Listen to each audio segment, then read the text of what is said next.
All right, this little video is going to be talking a little bit about functions and arrays, or lists in this case, I guess you would say. So for this one, what we're going to do is create a function that will fill a list, in this case, with random numbers. Now I've got import random, which is needed to use the random number generator.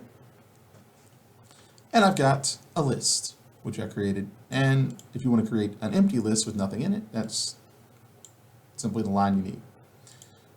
Now, I've got another little list commented out, that's for later. So we define a function called fillArray. I'm going to give a list, which is going to be this one. I'm going to call it from further down. And I'm going to pass in the size of this list. That way I know how big I want it to be. Because right now there isn't a set size. Now if I create an array, which we could do, it usually is a set size, which means it has, a maximum value that's allowed. A list can just be as big as you want it to be. You just keep adding items to it. So I want to fill this array with 0 to 100. So I have my typical for loop, for I in range, 0 to whatever the size that I want it to be, in this case. If I was trying to fill an array instead of a list, which is what we're doing here, don't be too confused by my naming here, then I could just use the length of the array. A couple of little functions that are built in that would tell you that. Now, I'm going to use fill list, which will be this one eventually once I pass it up. And the dot append adds an item to that list. Now, what do I want to add? Well, if I put in a 0 here, for example, then it would fill this with zeros. Since I want a random number generator, random.randint, and the range is 0 to 100. Now, if I wanted 1 to 50, well, I would put in a 1 and a 50 here.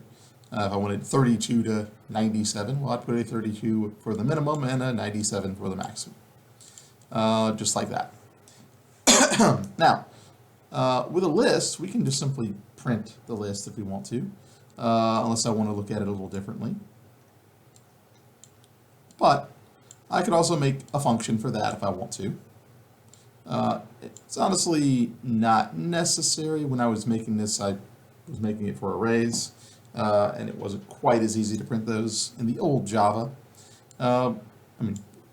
Import a couple of things and you can, but so I just made a simple one that does it. Although you'll notice just saying print fill list works just fine too. So this fills an array and this will print it, although I don't necessarily need to make a function for that. I could just have that line. Now that we have filled the array, we can print the array however we want to do it. We got one more thing, and that is searching my array. Now, this one will search through the array that I've filled, and it will find a particular number in that array. A lot of this code is pretty similar. You'll notice that this is still being used. We still need a for loop. But I'm going to go to the length of that list instead of just passing a number size. I've already filled it, so it already has a size. So whenever I call this search array, I'll pass the list I want to search, which I could have multiple lists in this case. If I don't have multiple lists, then I can just, without passing anything, I can just use list 1 in that case. I've set this up so I can pass different things to it. So if I had multiple lists, I could fill each of those lists differently. If I only have one, then I don't actually have to pass anything. I could pretty much just erase that. And then just, where it says fill list, just say list 1. So that's one thing we could do.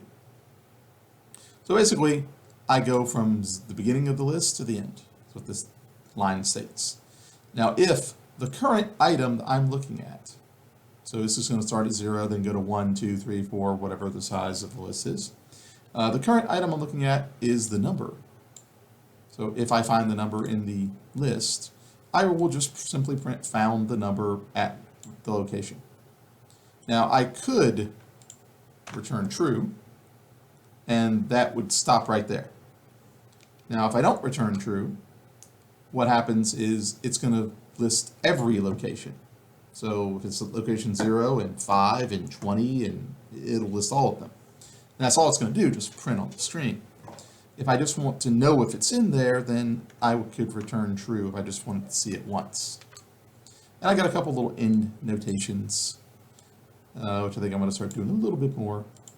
Now, if I do the return true here, let's say I make it through this entire for loop and it never returns, then I would need a return false at the end of that loop. Because if I made it all the way through the loop without returning, then it would return false because I couldn't find the number I'm looking for. If I wanted it to return, that's what I would do. I just unmark those. So let's see what this looks like code-wise. I programmed it all and I know it works. So first off, I've got a fill, which is going to fill 100 slots. And then I'm going to print, and I could just have that line there, honestly. This is just extra. And then I'm going to search for the number 50. So I'm going to run it. Oop. And you'll see right here, we've got our list. And you'll note nothing else pops up. And as a matter of fact, in my search, you'll note if I find it, I print something. There's no option here to not print anything if I don't. I could have a Boolean, found equals true and set it there. And if I don't find it, print, well, it's not there. So I could edit this a little bit more if I want to. Let's run it one more time. I'm looking for 50. Didn't find it yet. Let's run it one more time. There we go. There's a 50. Now, keep in mind, I've got 100 slots and 100 numbers. There's a chance that 50 won't be there. There's also a chance it'll be there 2 or 3 times, but we'll run it a few times just to make sure it's working. And I don't see 50 in there. If I want it to be probably, let's see here, more likely to be in there, I can just make this 1,000 in size. And that's all I'll have to do, actually, to fill it. I'll run it, and you'll see 1,000 numbers. It's a little too much, so it's not going to print it, but it found it multiple times now, because there's enough room for it. There we go. Now if I make it a little smaller, let's go with 200. It should definitely be in there at least once at 200. Probably twice at least. There we go. Every number has the same probability of turning up. Oh, didn't find it that time. So average would be 2 times. Whether it's a 0, whether it's 100, it would still have the same probability of appearing. If I was worried about the probabilities, and like dice, for example, it had to be a certain probability, then I would have to weight it and set it up. If you're rolling dice, 7 will come out more than all the others. 2 and 12 will come out the least amount of time. In this, every number is going to be the same, so it doesn't really matter. But if I run it again, I should see about 2 or 3. There we go. So in this project, we've got a couple of functions. The first one fills a list. This one, again, rather useless, but it prints the list. And this one will search that list and see if I can find whatever number it is I'm looking for. Now, if I need, if it's, return true, if it found it and then do something, that's one thing. If I want to return a location, I would return I in that case. Depends on what you want to do with this. If I'm trying to do something else, maybe I would increment a variable or something. There's a number of things we could do with this particular statement here. I guess I want to in search array. There we go. Make a little notation so I can kind of get a little clearer view of in print list. There we go. I usually encourage people to do this It's a comment and it's unnecessary, but I find it keeps things organized a little better. Especially with Python where you have to tab over and all the tab stuff is inside.